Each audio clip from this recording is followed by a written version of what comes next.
Então,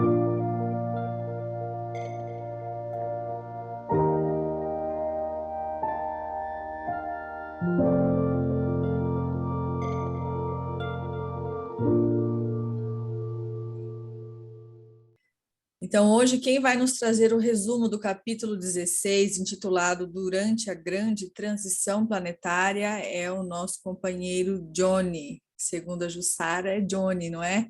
João, seja bem-vindo, boa noite, a palavra está com você. Boa noite, Gi, boa noite, amigos, amigas, uma grande alegria estar aqui novamente. Então, como a Gi nos falou, o capítulo 16 se chama Durante a Grande Transição Planetária. E se vocês lembram, no capítulo 15, o final do capítulo foi uma apresentação, palestra de Francisco de Assis, que se materializou para eles no mundo espiritual.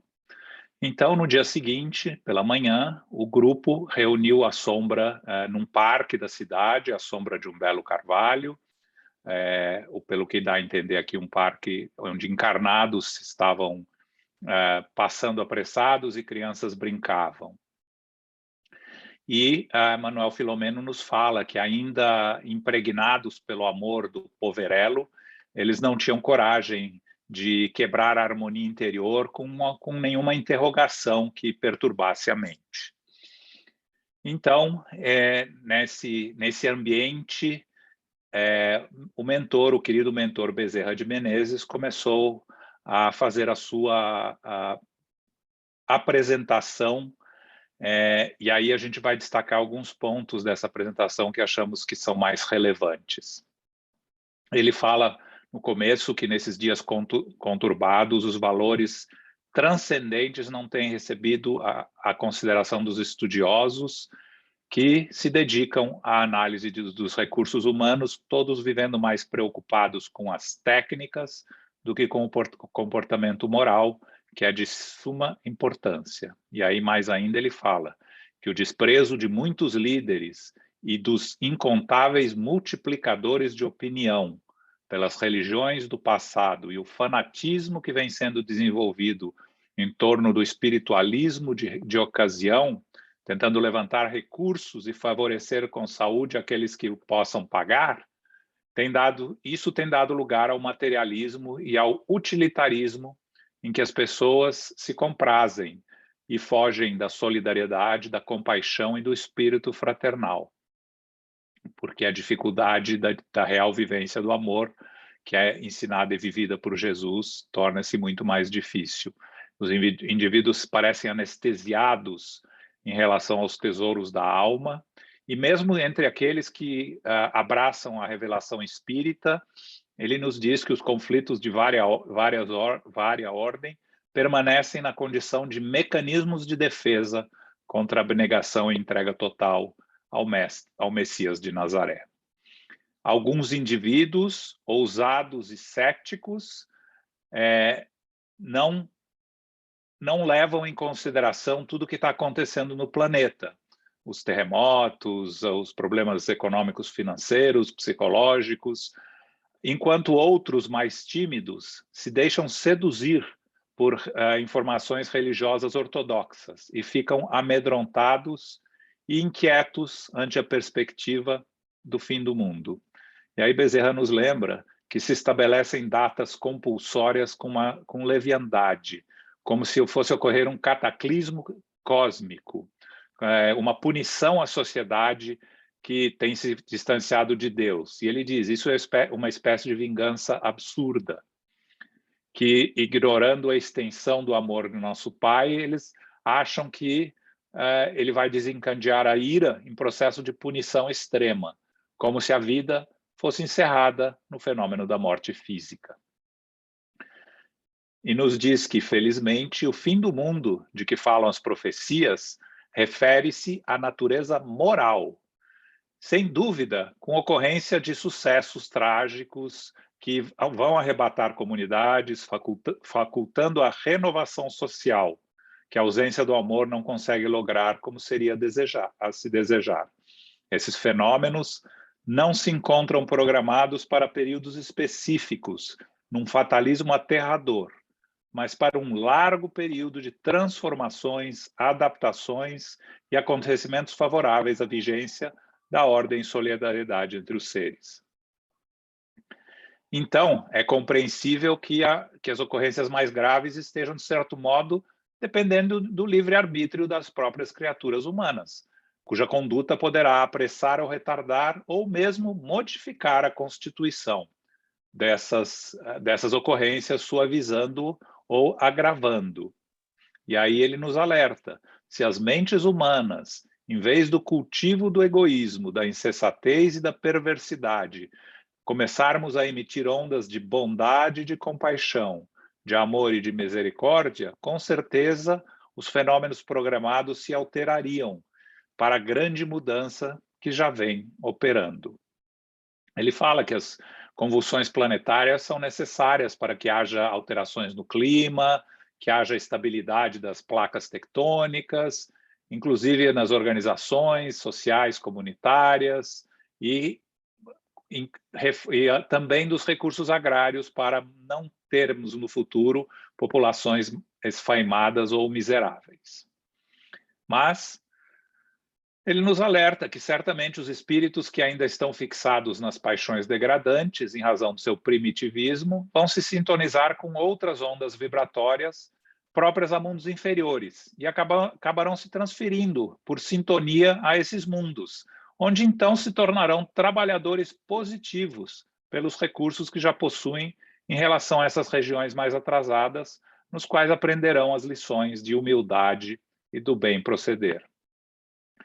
E aí, tudo de acordo com as leis divinas. E ele nos diz que, nesse sentido, as comunicações por meio de mediunidade são uma valiosa contribuição aos viajantes carnais, por nos demonstrar a imortalidade, a justiça divina, os mecanismos de valorização da experiência na reencarnação e o imenso significado de cada momento existencial.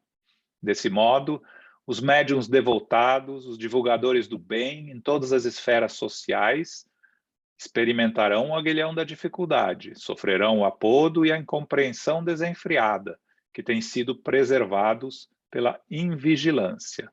Não seja de surpreender que os melhores sentimentos de todos aqueles que porfiam com Jesus sejam deturpados e transformados em instrumento de aflição por eles próprios.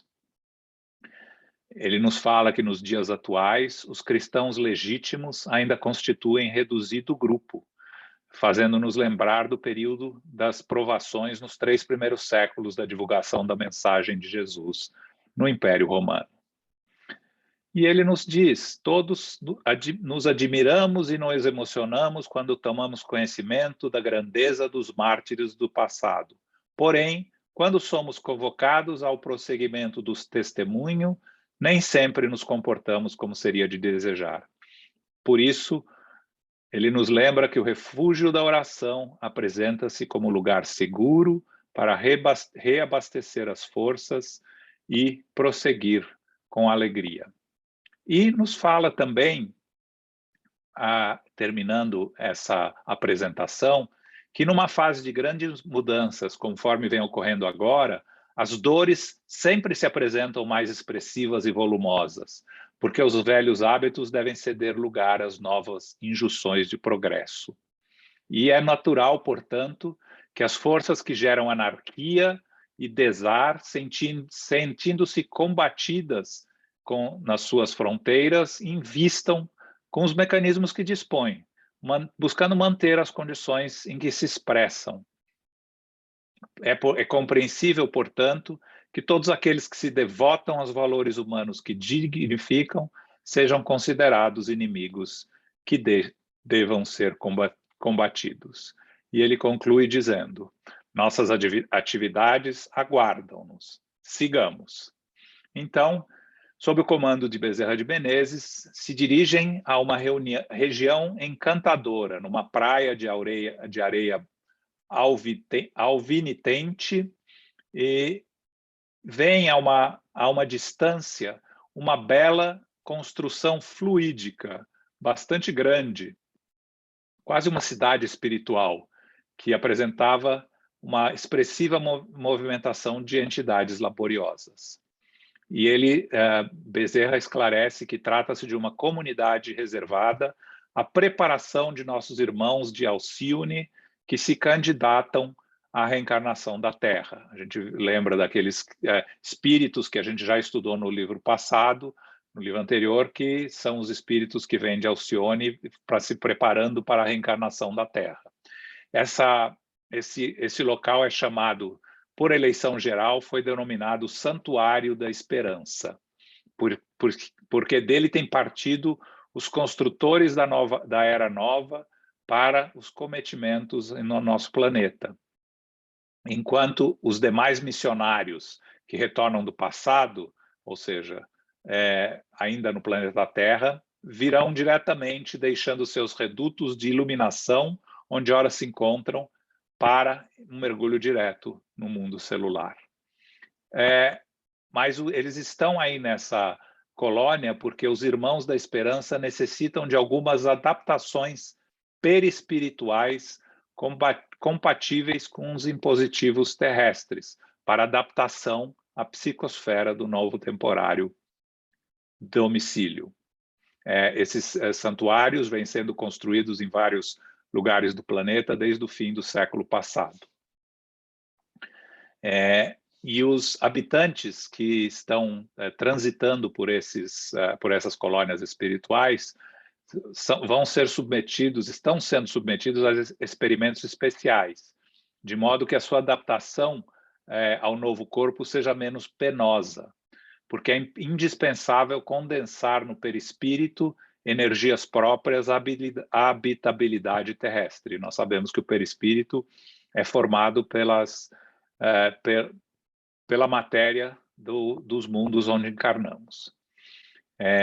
E aí ele nos lembra, por essa reflexão, que a gente pode ter uma ideia muito pálida do que significou o mergulho de Jesus nessas trevas densas e pesadas energias no nosso planeta, quando ele veio aqui nos ensinar os processos de amor e elevação. E nos diz que foi consequência disso que Jesus reservava períodos constantes do seu tempo para manter sintonia com o Pai, a fim de orar e meditar, fosse no deserto, fosse na movimentação com os companheiros, sempre mantendo silêncios significativos e preciosos para a continuidade de sua incomparável missão.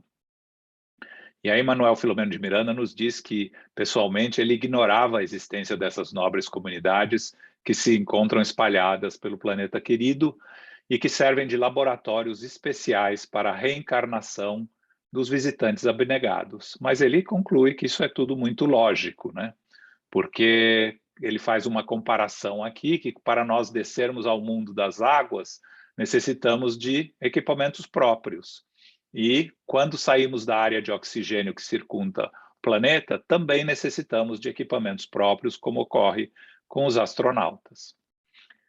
Continua Bezerra de Menezes, dizendo que o processo de transição tem fases específicas. As ocorrências sísmicas, que são de todos os períodos, agora mais aceleradas, os sofrimentos morais decorrentes das conjunturas enfermiças geradas pelas próprias criaturas humanas, em razão de terem escolhido caminhos mais difíceis, enfermidades dilaceradoras que encontram campo de expansão naqueles que se encontram receptivos, as dores coletivas resultantes dos interesses subalternos dos déspotas, dos ambiciosos, dos que se fazem verdugos da humanidade, assessorados por outros semelhantes que os mantêm na condição infeliz. Isso escrito há 10 anos atrás e a gente continua vendo isso mais do que nunca agora, né? Então, entrando nessa colônia, o Bezerra, sem articular palavra, apresentou ao grupo e eles puderam perceber o pensamento do recepcionista que o saudava. E Manuel Filomeno de Miranda nos diz que, conforme ele já havia mencionado em outra obra, os espíritos apresentavam-se com as mesmas características terrestres, sem forma de exotismo ou de cor estranha, apenas um pouco mais delgados, mas de estatura regular, mais ou menos 1,80 m, com harmonia de forma e beleza incomum, irradiando simpatia envolvente. Caminhando mais por essa cidade, eles entraram num edifício de 3 pisos, com algumas salas muito bem equipadas por aparelhos, onde foram recepcionados por um grupo simpático de estudiosos da área do perispírito. E ele conclui dizendo que, à medida que os espíritos progridem,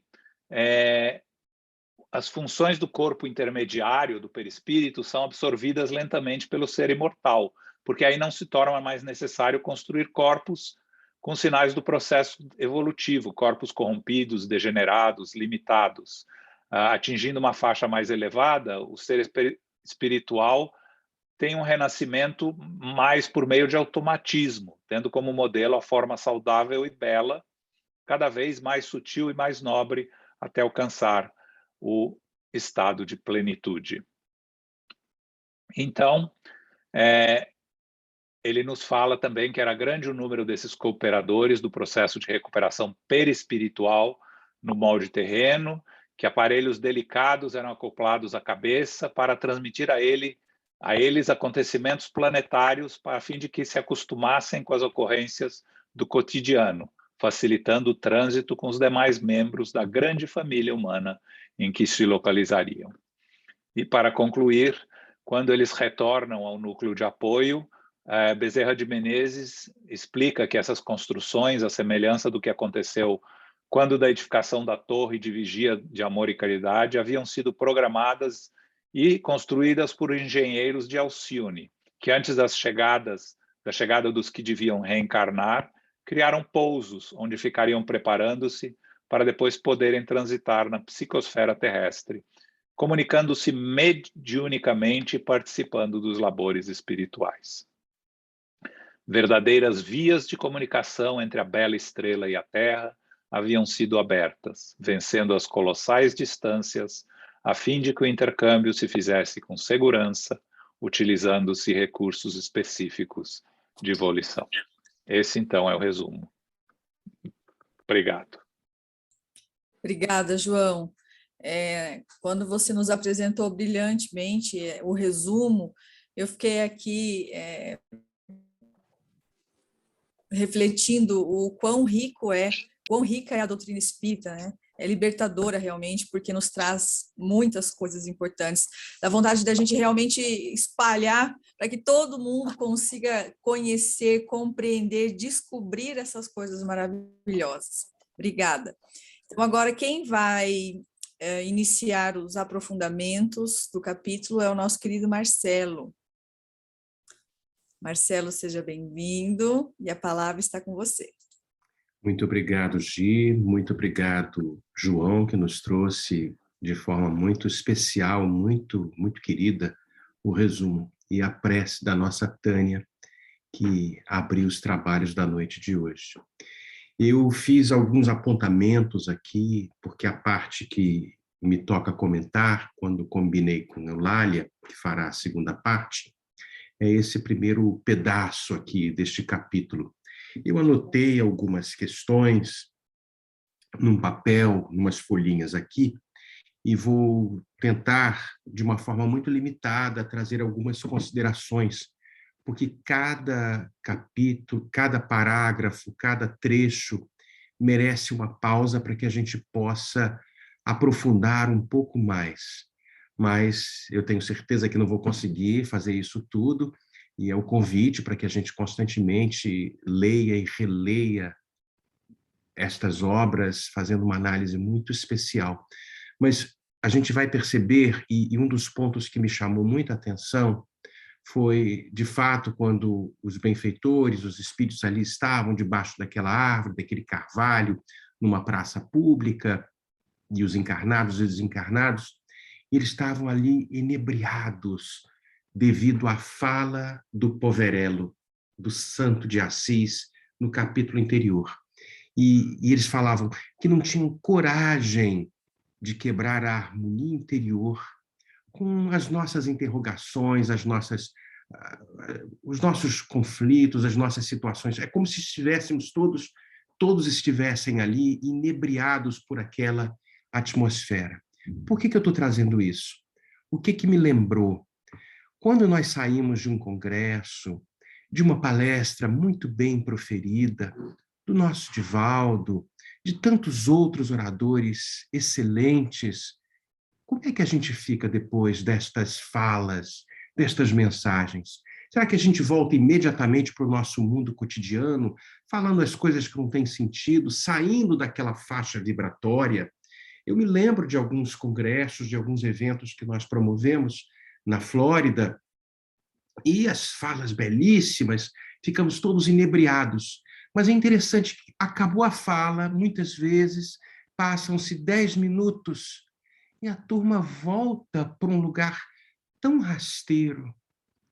E aí a gente vê a mensagem que os benfeitores nos trazem aqui, impregnados pelo amor do poverello, não tinham coragem de quebrar a harmonia interior com as interrogações que pudessem fustigar a mente, significando dizer que mais tempo é necessário para que a gente, inebriados, melhor dizendo, com aquelas vibrações que ali estão, possam penetrar dentro do nosso espírito.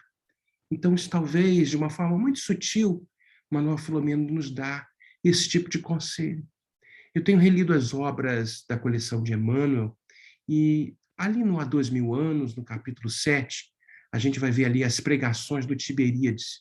Para quem se lembra da obra, nós temos Lívia, é a esposa do senador Publius Lentulus, e a sua filha Flávia foi curada, e ela, numa conversa com Ana, a sua serviçal, decide visitar o mestre de Nazaré, por primeira vez, numa forma de agradecimento por ele ter curado a filhinha.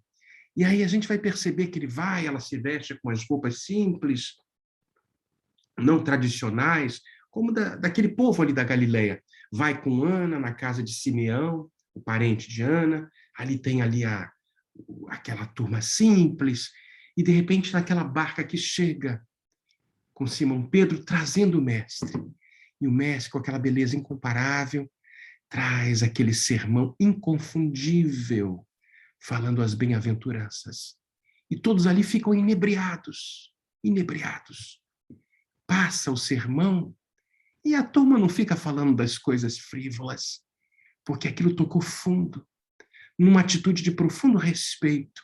Eles conseguiram agasalhar nos seus corações a mensagem que tem durado mais de 2000 anos. E aí a gente percebe que beleza isso tudo. A outra parte que eu anotei, um outro pedacinho que eu anotei aqui, do nosso trecho, ele fala, né? Embora as grandes aquisições do conhecimento tecnológico, dos avanços da ciência, destas questões relacionadas à evolução intelectual, os valores morais ficam um pouco deixados de lado. É um dos capítulos que está ali nesse nosso trecho, né?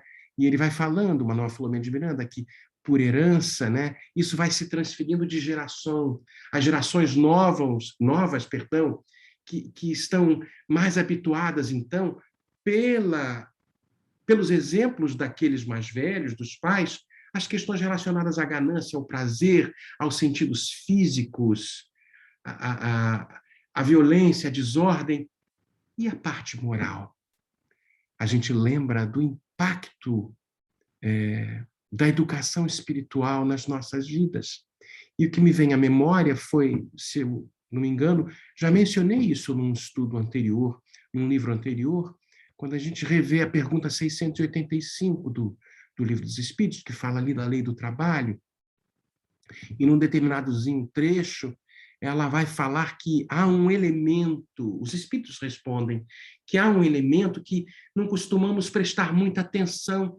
Aqueles que são os estudiosos de economia, nesse mundo tão conturbado, a gente buscando ganhos na área da economia, das questões da matéria, nós não damos valor a um elemento muito especial, que é a educação moral.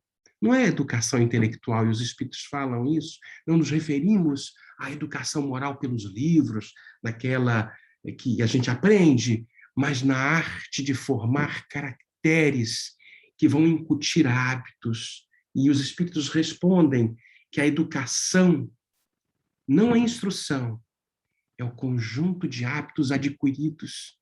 E os espíritos falam que considerando este aluvião de indivíduos que todos os dias são lançados nesta torrente da população, sem princípios, sem freios, entregues aos seus instintos, né? Não é de se espantar que as consequências sejam desastrosas. E os espíritos falam, quando a arte da verdadeira educação for compreendida, for conhecida, o mundo, o homem, melhor dizendo, terá hábitos de ordem e de previdência para consigo e para com o próximo, muito respeitáveis. E aí a gente vê como isso faz importância, como isso é importante.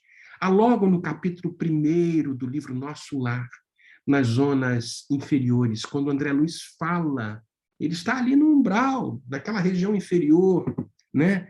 Dizendo que ele, na verdade, não era um criminoso no seu próprio conceito, né?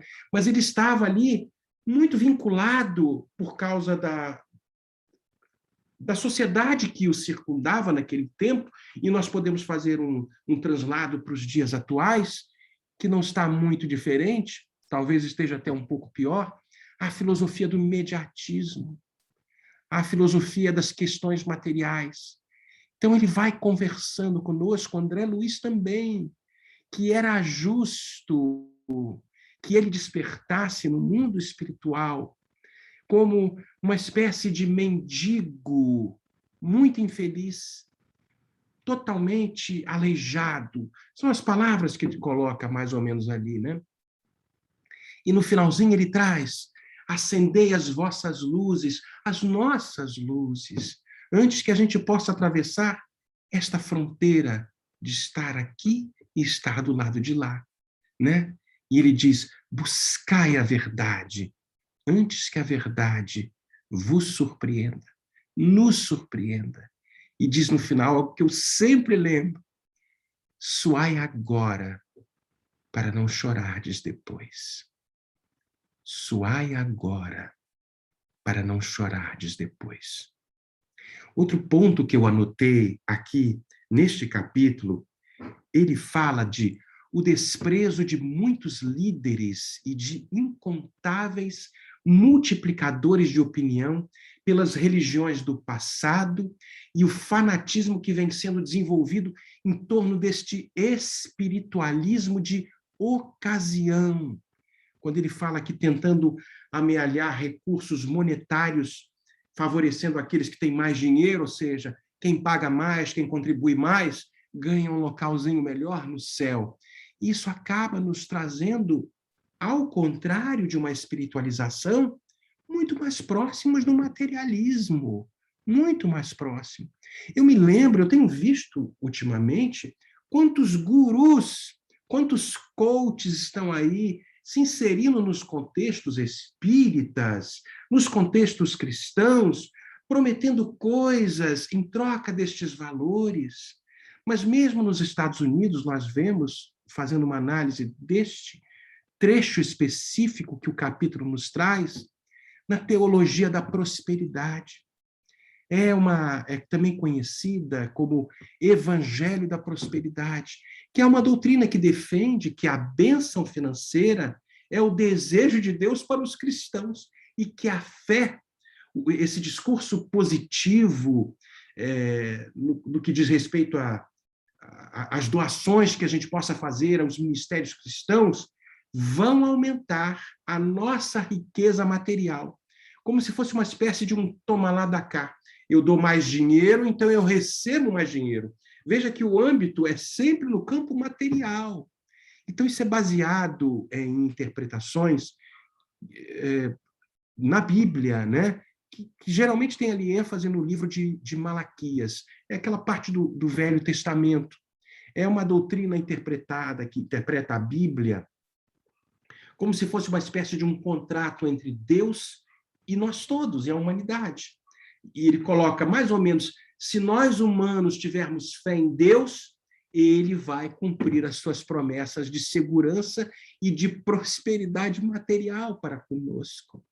E aí, quando a gente reconhece estas promessas como verdadeiras, demonstrando uma espécie de ato de fé, Deus nos concede tesouros materiais.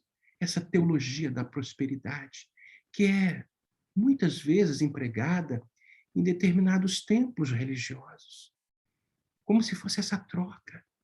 Não é esta a proposta. E Manuel Filomeno de Miranda nos traz a respeito disso. De maneira alguma. De maneira alguma. Há outro ponto que eu trouxe aqui a respeito, e eu anotei, botei aqui, o fim do mundo, né? Nestas teorias, dependendo dos pregadores, daqueles que nos induzem, vão trazer ou o medo ou vão trazer uma certa um relaxamento. Mas no caso do medo, ou seja, o fim do mundo, o fim dos tempos, e ele coloca Manuel Filomeno de Miranda como estabelecendo as datas compulsórias de uma forma tão leviana, criando esses medos, como se houvesse um cataclismo cósmico. Então, quem não doa dinheiro pode ir para o inferno. Então, há toda uma situação psicológica que é manipulada por estes indivíduos, criando estas situações extremamente drásticas, de muito medo. E aí nos incutem o medo do fim do mundo com estas profecias todas. O mundo que vai terminar não é um mundo físico, é um mundo moral. Eu conversava com Eulália, a gente discutia algumas questões a respeito de alguns comentários, e ela me deu uma boa dica. Ela me passou uma mensagenzinha de obras póstumas, que há um verdadeiro significado, há um diálogo muito significativo que Kardec estabelece com o espírito de verdade. Não é qualquer espírito, o espírito de verdade. E aí Kardec pergunta, os espíritos disseram que são... Eu anotei aqui, porque tenho medo de errar. Ele botou assim, está aqui no papel. Os espíritos disseram que são chegados os tempos em que tais coisas têm de acontecer. Em que sentido se devem tomar estas palavras? E o espírito de verdade responde, em se tratando de coisas de tanta gravidade, que são alguns anos a mais ou a menos, elas nunca ocorrem bruscamente, como o chispar de um raio. São longamente preparadas por acontecimentos parciais que lhes servem como que de precursores, semelhantes aos rumores surdos que precedem a erupção de um vulcão. Pode-se, pois, dizer que os tempos são chegados, sem que isso signifique que as coisas sucederão amanhã. Significa unicamente que vos achais no período em que elas se verificarão. Aí Kardec segue perguntando, confirmas o que foi dito, isto é, não haverá um cataclisma, ou seja, acabar com o planeta? E o Espírito de Verdade fala, sem dúvida, não tendes que temer nenhum dilúvio, aquele dilúvio que envolve o planeta inteiro, nem o abrasamento do vosso planeta, nem outros fatos desse gênero, visto que não se pode denominar cataclismos a perturbações locais que se têm produzido em todas as épocas. Ou seja, algumas perturbações vão ocorrer, tsunamis, erupções, vulcões, até alguns dilúvios locais, mas não vai ser assim, como a gente diz na França, c'est fini, de maneira alguma. O planeta não vai acabar todo. Vão existir situações muito complicadas, é verdade. Muito problemáticas, é verdade. Vemos uma guerra aí que não estava, talvez, na programação, mas nós temos o livre-arbítrio. E, às vezes, metemos os pés pelas mãos. Mas a divindade tem planos muito mais nobres. E quero crer que o Espírito de Verdade não estava brincando naquela conversa que teve com Allan Kardec, nos dando a esperança de seguirmos em frente na construção de um mundo diferente. Ali no capítulo 18 do livro A Gênese, quando ele vai falar do sinal dos sinais dos tempos, nós vamos encontrar de uma forma muito mais detalhada mais informações do que eu queria dizer. E a gente pode passar por ali, percebendo naqueles sinais dos tempos de que muitas coisas irão suceder, mas o futuro é luminoso. O futuro nos aguarda, nos espera. E aí a gente percebe, eu vi o João trazendo no resumo a respeito das questões da fraternidade, das dores que talvez irão nos acometer, porque, como diz o Espírito amigo, a dor é uma bênção que Deus vai enviar aqueles que já estão capacitados a darem testemunho. Leon Denis fala muito bem disso, que sob as marteladas repetidas que forçosamente nos chegam, porque a gente é ainda muito arrogante, com a nossa personalidade muito excessiva, aos poucos, os nossos vícios, os nossos problemas, as nossas encrencas, como diz o Alberto Almeida nas suas falas, vai diminuindo. E para todos nós, esses processos dolorosos, lógico que vão ser diferentes, né? Com as suas infinitas variações. Ele fala dos médiuns, aqueles que abraçaram verdadeiramente esta proposta de trazer com a sua mediunidade santificada as mensagens e que serão atacados por aqueles que se encontram ali na faixa da treva. Naturalmente isso vai acontecer, mas está por vir, porque aqueles que resistirem até o fim, estes sim, darão conta, serão salvos, serão aqueles exemplos que nos mostram que há esperança para todos nós. A fraternidade verdadeira, como diz lá na obra A Gênese, neste capítulo 18, deve ser a pedra angular de uma nova ordem social para toda a humanidade. Mas Kardec fala que não há fraternidade real, que seja verdadeiramente sólida e efetiva, se não nos apoiarmos numa base que é verdadeiramente inabalável. E ele fala que esta base é a fé. Mas não é a fé que a gente tinha naqueles dogmas particulares, nestas questões da teologia da prosperidade, seja lá qual tipo de fé. Não, é uma fé que aceita, que é baseada no raciocínio. Quando todos nós estivermos convencidos de que existe um só Deus para todos nós, seja lá o nome que a gente queira dar, mas ele é um só, e que esse Deus é soberanamente bom, justo, e que nada quer de injusto, que o mal vem dos homens e não de Deus, todos nós nos consideraremos verdadeiramente filhos de um só Pai. É lógico que o progresso intelectual realizado até os dias de hoje, como a gente viu num determinado trecho, né, ele, sem dúvida, nos conduziu até aqui e foi de grande importância.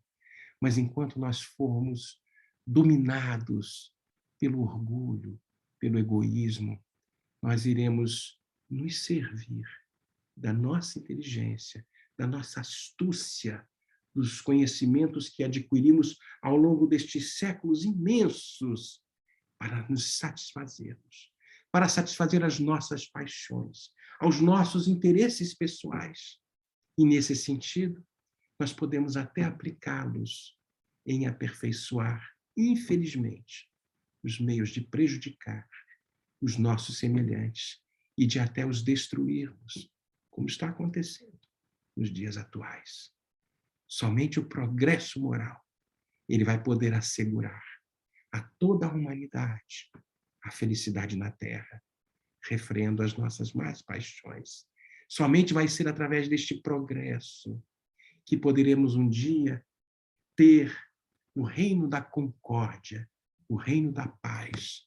E aí sim, este progresso moral vai derrubar todas as barreiras que separam os povos e vão cair todos os preconceitos de casta e todos os antagonismos de seitas e vão nos ensinar a todos nós que um só rebanho embaixo da égide de um só pastor. Aí sim, este progresso moral está por vir.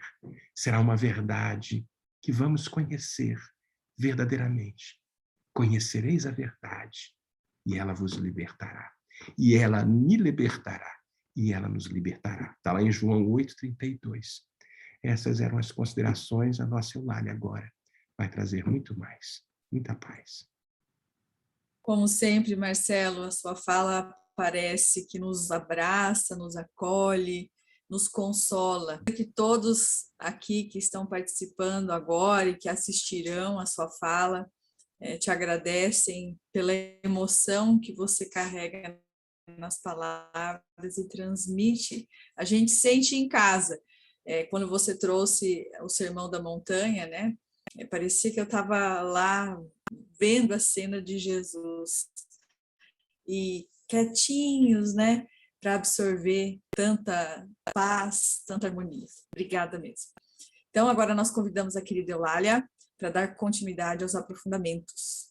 Boa noite, queridos amigos. Gratidão infinita, porque até o momento que me apraz conduzir, eu já estou num envolvimento, concordo com a Gisele, é uma vibração promovida pelo carinho com que cada um se dedica, e concordo com ela também quanto à vontade que nós temos que todos conheçam o Espiritismo. Essa lógica incomparável que com certeza mudaria a existência de todos nós. Nesse capítulo, Manuel Filomeno de Miranda começa a tratar em relação ao Santuário da Esperança, que é um nome muito, muito significativo, e que está num local que, quando nós vamos ver a origem da vida na Terra, percebemos que ela vem exatamente da riqueza imensa do laboratório do mar. Vemos que há dois tipos de espíritos que irão alavancar a evolução no planeta, que são esses de fora, de outra galáxia, que precisam, inclusive, receber a transferência de informações em relação aos acontecimentos na Terra, para poderem se inserir, se acostumar às ocorrências cotidianas. Mas quando Manuel Filomeno de Miranda nos fala em relação ao perispírito deles, que eles já têm características totalmente diferenciadas, em que o seu perispírito está quase totalmente absorvido pelo espírito e eles precisam expandir para assimilar os componentes químicos da Terra e se submeter a todas as condições que foram criadas por Jesus e esses arquitetos ou co-criadores em plano maior, que o livro Evolução em Dois Mundos nos traz com riqueza de detalhes no seu capítulo 1.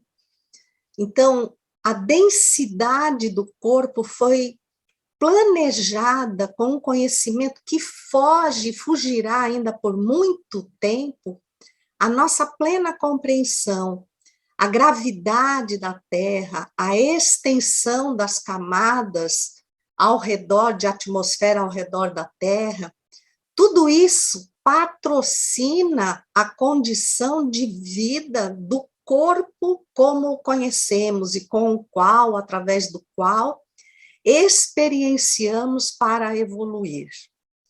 Então, nós fomos buscar no livro A Caminho da Luz, logo na sua introdução, um pequeno trecho que me toca o coração, porque diz assim: é Ele, Jesus, quem sustenta todos os elementos ativos e passivos da existência planetária.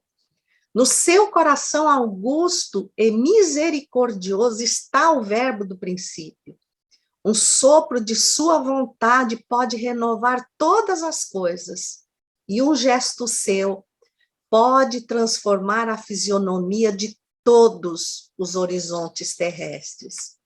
Logo a seguir, no capítulo 2, a vida organizada, as construções celulares, nós já vamos perceber que, sendo para nós uma grande novidade, então haver toda uma experiência, uma adaptação, técnicos de uma genética do mundo espiritual, que para o nosso entendimento podemos recorrer ao Missionários da Luz, no capítulo 12, preparação de experiências, quando André Luiz e Hilário visitam o Departamento de Planejamento Reencarnatório e veem aquelas enormes pranchetas onde eles desenham com cálculos minuciosos a construção de cada célula do futuro corpo físico daquele candidato à reencarnação, para atender-lhes às necessidades evolutivas, coisa que esses espíritos que vêm de outras dimensões, e não são palavras minhas, são palavras de Manuel Filomeno de Miranda, quando ele define os espíritos que vêm de Alcione, nós vamos ver, como já brincamos um tempo atrás, que o Laudes atende, né? A dimensão, a altura, a condição do rosto, e aí esse casal vai para Salvador e vai morar no edifício Orion. Então, a espiritualidade está querendo nos dizer alguma coisa, essas experiências já estão aqui, nós é que não temos olhos de ver, porque nós somos resultado delas. Quando nós vemos, tanto no capítulo 2, quanto no capítulo 3, do A Caminho da Luz, todo o trabalho, toda a participação desses benfeitores, extraordinárias experiências, através de milhares, milhões de anos, foram necessárias para que os operários de Jesus, nos serviços da elaboração paciente das formas, pudessem alavancar em cima do que já existia, e aqui se refere ao homem de Neandertal, com aquela forma tão rude, tão primitivista.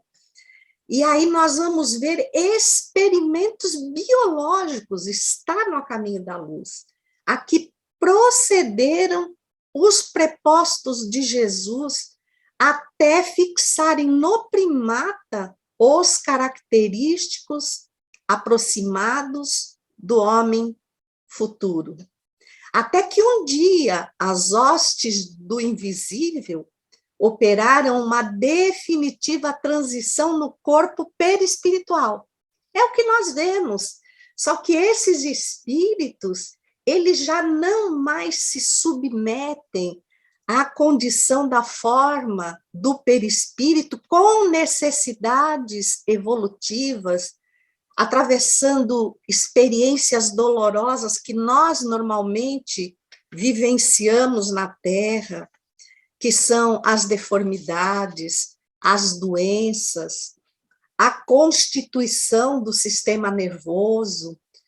E aí nós recordamos que ainda ontem, estudando junto ao grupo da nossa casa, os capítulos 41 e 42 de Os Mensageiros, nós nos damos conta do quanto os benfeitores nos conclamam à fraternidade entre nós e entre todos os reinos, e ressaltam que hoje a capacidade, ou melhor dizendo, a necessidade que o nosso corpo biológico tem de nitrogênio, que existe em grande quantidade na atmosfera, na forma de gás, mas que precisamos dele completamente modificado, e o nosso campo celular não consegue fazer isso.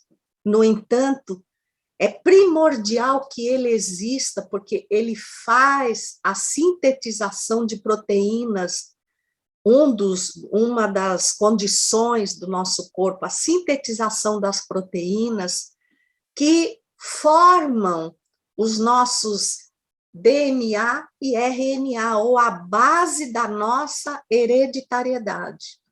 Então, que tanto as plantas quanto os animais conseguem fazer essa transformação, o que causa a necessidade de nos alimentarmos deles, hoje, talvez, numa condição exagerada, mas que é indispensável para a manutenção da vida no nosso corpo. Então, nós trouxemos a lição de ontem para a de hoje e imaginamos que esses espíritos, em suas conquistas evolutivas, já tenham angariado essas condições, não mais escravizadas à hereditariedade. Emmanuel coloca muito bem em O Consolador quanto se radica no sangue a nossa herança espiritual, o fluido vital que se densifica através do nosso sangue, nos fala da nossa hereditariedade espiritual. E no Missionários da Luz, no capítulo 13, que é reencarnação, e trata da reencarnação do Segismundo, André Luiz vem falando que nós não ignoramos que o corpo humano tem as suas atividades propriamente vegetativas, mas ainda talvez não saibamos que o corpo perispiritual, que dá forma aos elementos celulares, está fortemente radicado no sangue. Então, imaginem que esses espíritos já praticamente desvestidos do perispírito como nós conhecemos, eles têm que fazer toda uma adaptação, e nos dá conta Manuel Filomeno de Miranda que essas construções espirituais, como o Santuário da Esperança, que já vem desde o fim do século passado estabelecido, e ele fala de e nós perguntamos, mas quantos terão? Quantos são esses? E que patrimônio moral esses espíritos trazem, com certeza também, mais uma vez, para alavancar a nossa condição fisiológica, dar um up às nossas células, a esse patrimônio biológico, para que ele passe a atender diferentes necessidades do nosso espírito.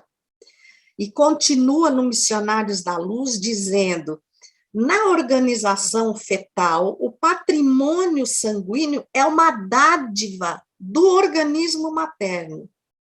Depois do nascimento, inicia-se um período de assimilação diferente das energias orgânicas, em que o eu reencarnado começa a consolidar novas experiências, e a gente para aí e vai ao início do capítulo, quando se fala do patrimônio moral. Hoje nós tão preocupados em oferecer aos nossos filhos patrimônios materiais, melhores escolas, melhores casas, melhor condição econômica, e o patrimônio moral, que nesses primeiros 7 anos de vida, pergunta 109 do Consolador, e aqui em O Missionários da Luz, no capítulo 13, fala exatamente desses 7 anos, que é o momento em que o espírito adaptado à reencarnação começa a presidir por si mesmo ao processo de formação do sangue.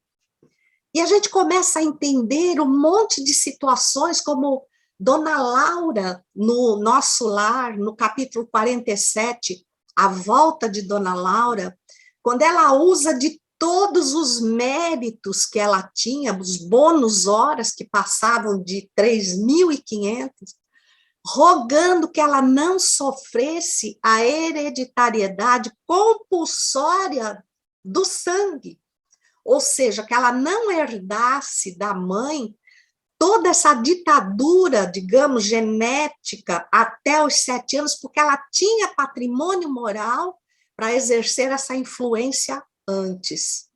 Então, são espíritos como Dona Laura, são espíritos de envergadura que, no entanto, procedem de caminhadas evolutivas gloriosas, como o Sol de Assis, o nosso Francisco, que, embora esse patrimônio, ele tem a identificação da Terra, ele tem os arquivos de memória das experiências da Terra, ele consegue resgatar nessas memórias a programação de um perispírito mais adensado, que possa se materializar e oferecer à humanidade o que ela mais está carente, que são os patrimônios morais, e, ao mesmo tempo, legarem uma hereditariedade, uma programação celular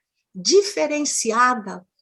Conte-se aí a evolução do nosso cérebro, que hoje se prepara para, em algum tempo, abrigar definitivamente o 6º sentido de expressão biológica, que hoje nós envolvemos num halo de misticismo, que é a mediunidade, mas ela vai ser um hábito, vai ser um sentido comum ao nosso corpo, mas para isso nós precisamos aprender a administrar. Então a gente vê esse esforço dos benfeitores espirituais, tanto os que já teriam recursos e de sobra para irem a outras moradas, a outras galáxias, e no entanto, debruçam-se sobre nós para nos ver.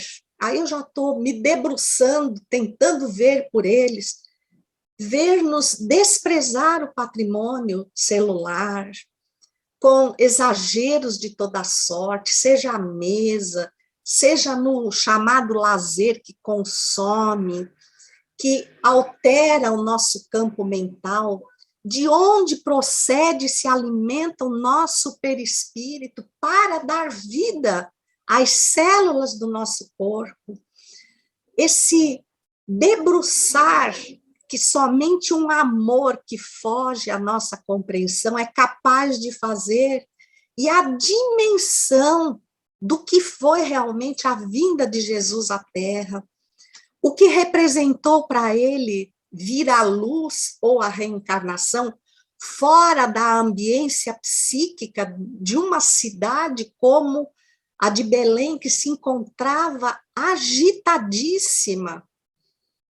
E hoje nós, parece que nos acostumamos a essa agitação, parece que nós nos acostumamos a que o patrimônio moral devastado seja uma atitude normal do ser humano, que em algum momento Jesus vai fazer algo por nós, quando ele nunca parou de fazer, quando ele tem alavancado-se de um lado a nossa constituição biológica, do outro a dedicação, o envio desses espíritos de alta envergadura, daqueles que nunca experienciaram a vida na Terra, mas que se rendem a um sacrifício de experimentar de novo um perispírito rude, para eles rude, como se fosse um grande e pesado escafandro,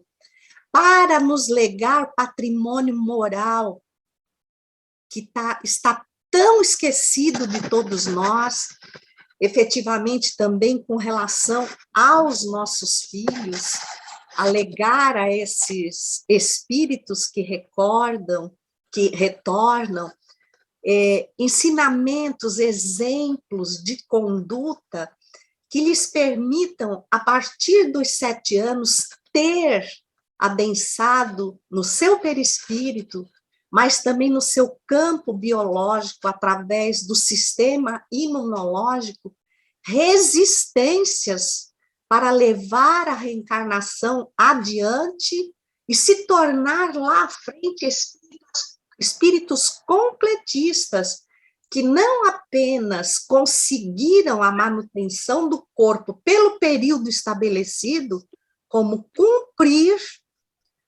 o planejamento reencarnatório que lhes foi proposto e aceito, porque nós já estamos numa condição em que podemos contribuir e escolher. E esse capítulo 12, gente, do Missionários da Luz, é muito interessante, porque até aqueles que recebem um upgrade, eles pedem deficiências, eles pedem problemas orgânicos, eles pedem complicações para não se equivocar, para não derrapar.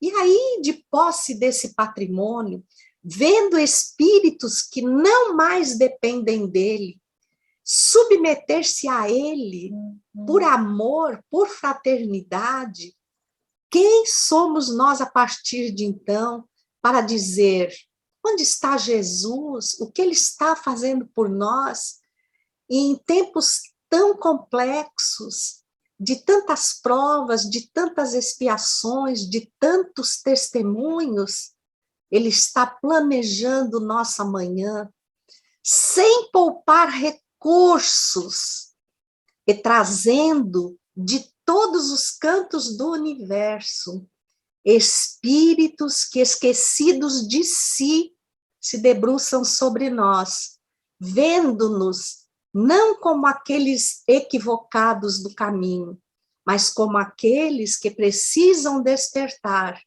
para perceber que a estrada é longa, sim, é cheia de pedras e obstáculos, sim, mas o horizonte é profundamente luminoso.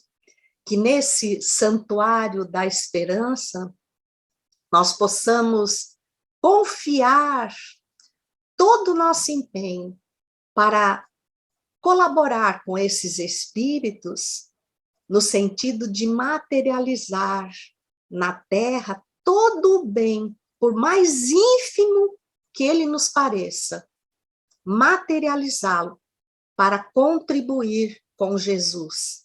Se nós iluminarmos uma célula do nosso corpo, nós já estaremos deixando para a retaguarda um pequenino sinal de luz para os que ainda se encontram perdidos na estrada.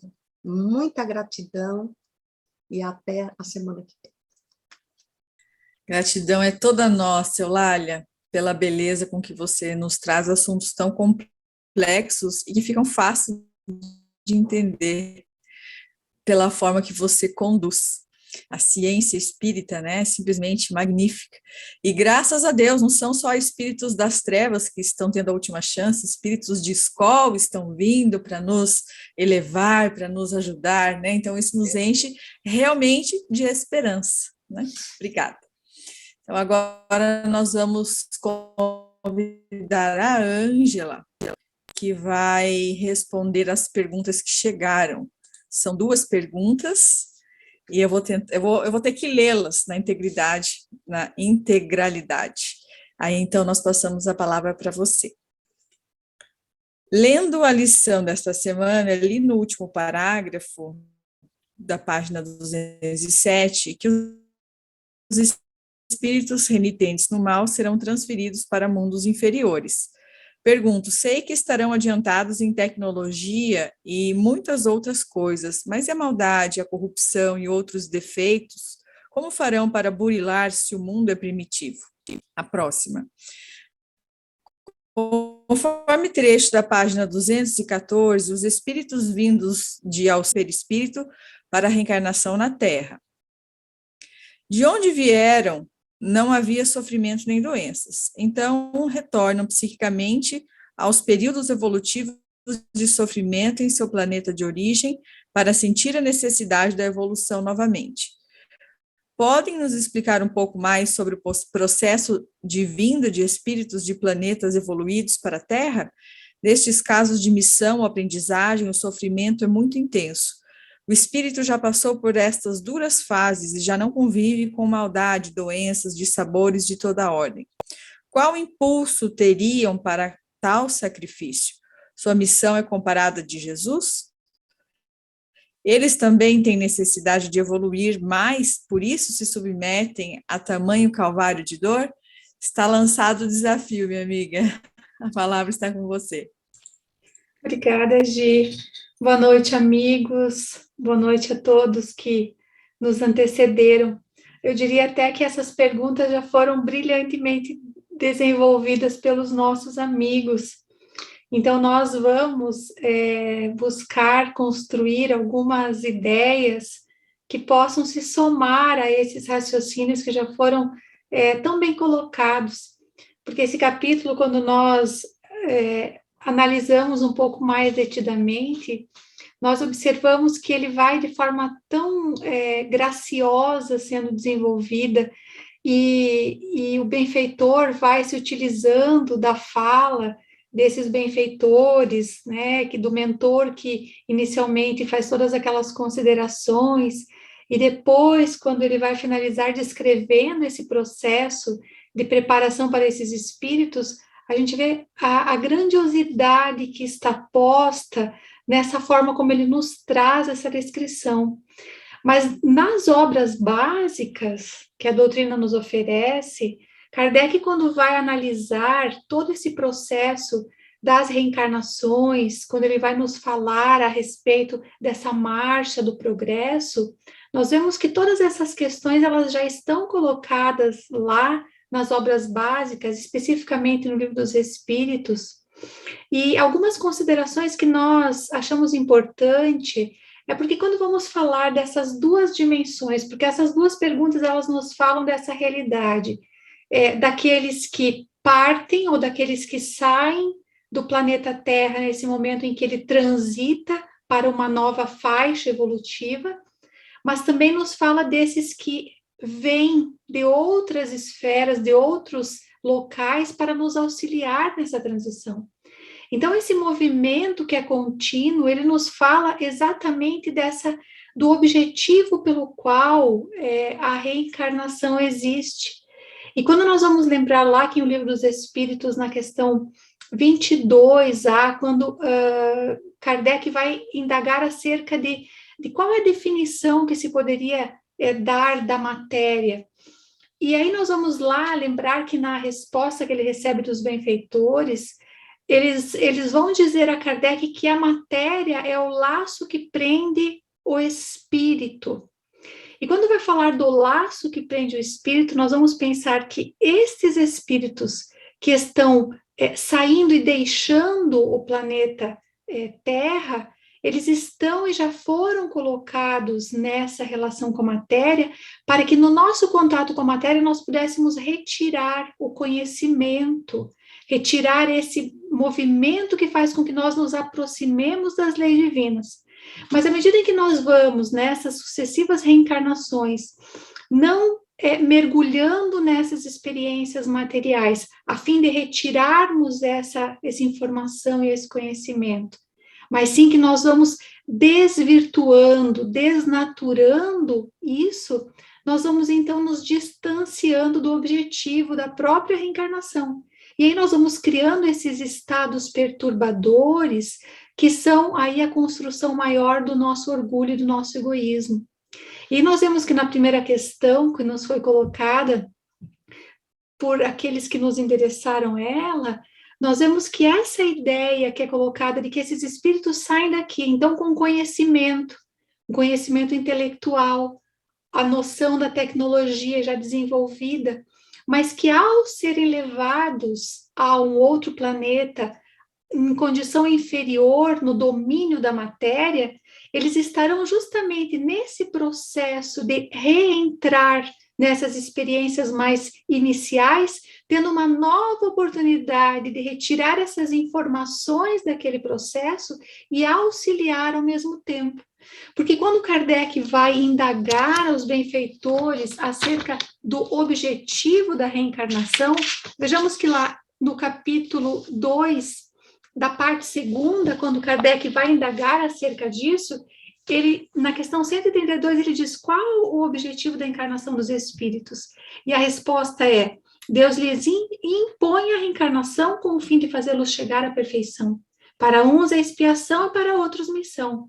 Mas para alcançarem essa perfeição, tem que sofrer todas as vicissitudes da experiência corporal. Nisso é que está a expiação. Visa ainda outro fim, a encarnação, a de pôr o espírito em condições de suportar a parte que lhe toca na obra da criação. Ou seja, há um duplo movimento.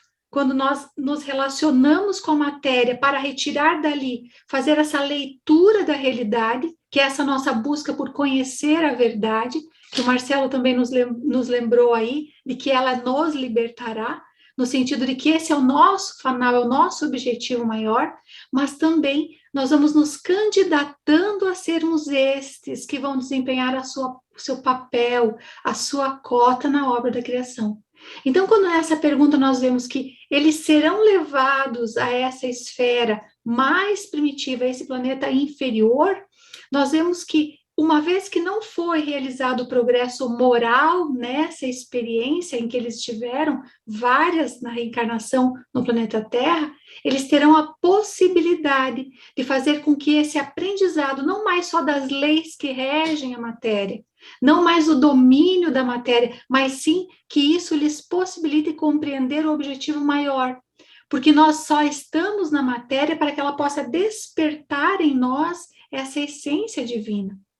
E estes outros espíritos que retornam, ou que vêm, melhor dizendo, dessas outras esferas, vêm de Alcione, que eles estão ganhando, ou, na verdade, nos oportunizando ganhar deles aquilo que eles já adquiriram, auxiliando o progresso, nós vemos que no próprio capítulo é colocado que, na fala de Francisco de Assis, que diz que eles, compadecidos da nossa inferioridade, de nós todos, como habitantes temporários, se oferecem para contribuir com o sacrifício em favor da ascensão na escala evolutiva dos mundos.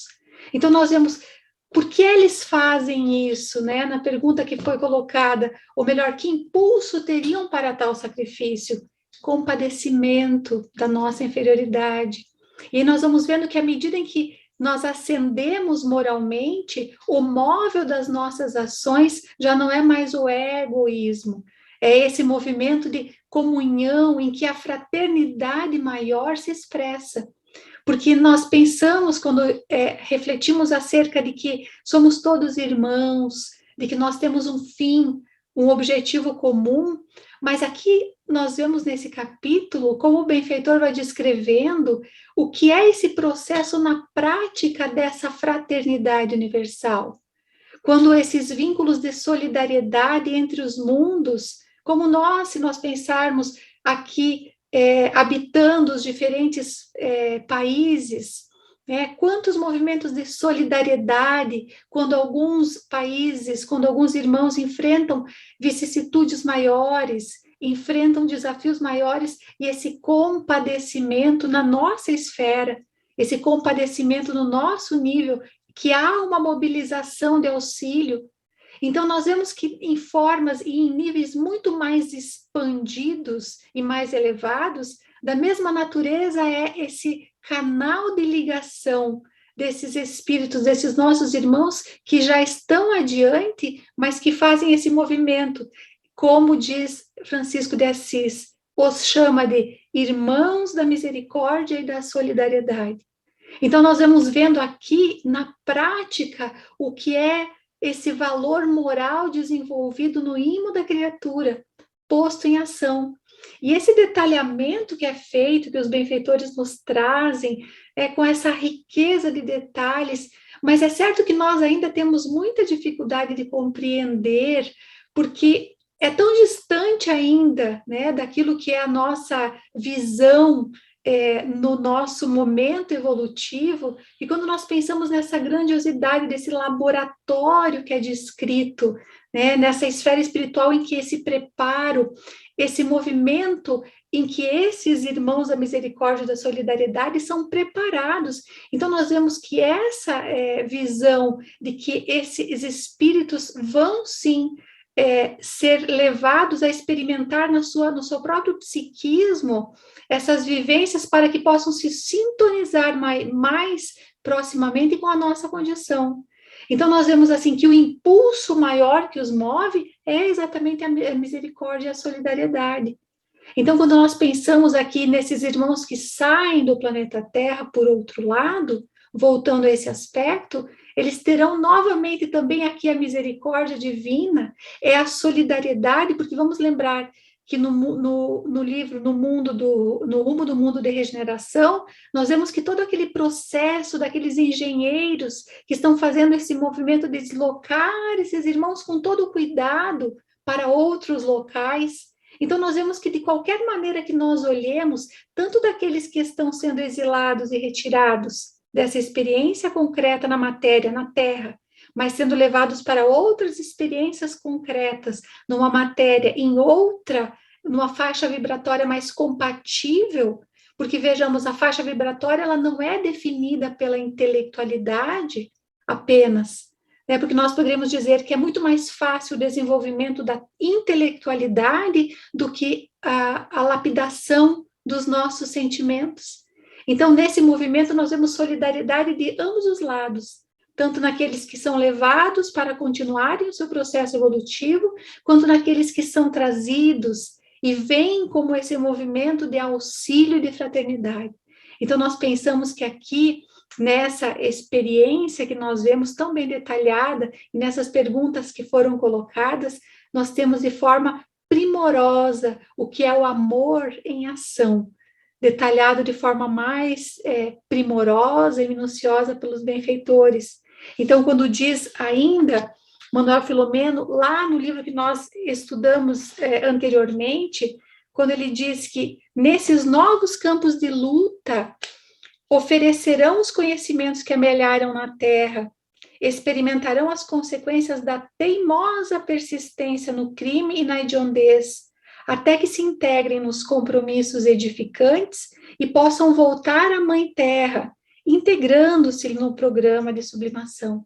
Ou seja, uma vez atingido, né, esse patamar de desenvolvimento que não mais comprometa esse movimento que está se operando na Terra, eles serão e terão novamente a oportunidade de retornar aos seus vínculos, aos seus afetos, porque a lei de amor assim preconiza.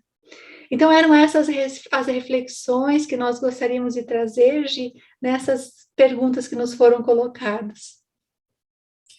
Perfeito, Ângela. Muito obrigada. E na sua fala, eu fiquei aqui pensando que algo que já havia me ocorrido antes, que nós queremos sempre e buscamos sempre, claro, a evolução, porque é o nosso destino, né? A evolução, a felicidade.